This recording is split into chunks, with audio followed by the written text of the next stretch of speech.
ગંગા, યમુના અને સરસ્વતીના ત્રિવેણી સંગમ પર આયોજિત મહાકુંભમાં દેશ વિદેશના કરોડો લોકો ડૂબકી લગાવી પુણ્યનું ભાતું બાંધી રહ્યા છે. ત્યારે હવે વડાપ્રધાન નરેન્દ્ર મોદી પણ બુધવારે પવિત્ર ત્રિવેણી સંગમમાં આસ્થાની ડૂબકી લગાવશે.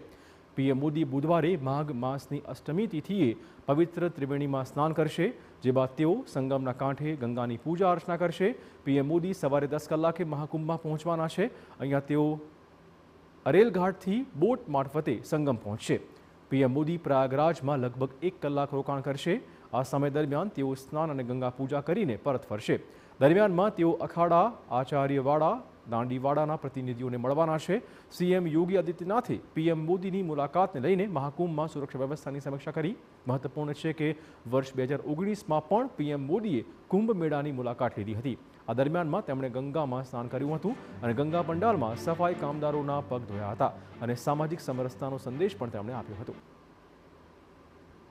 સવાલ છે કે આખરે પીએમ મોદીએ મૌની અમાવસ્યા અને વસંત પંચમી જેવા અમૃત સ્નાનના મુખ્ય દિવસોના બદલે 5 ફેબ્રુઆરીનો દિવસ કેમ પસંદ કર્યો? 5 ફેબ્રુઆરીની તારીખ એની ચોક્કસ કારણ છે.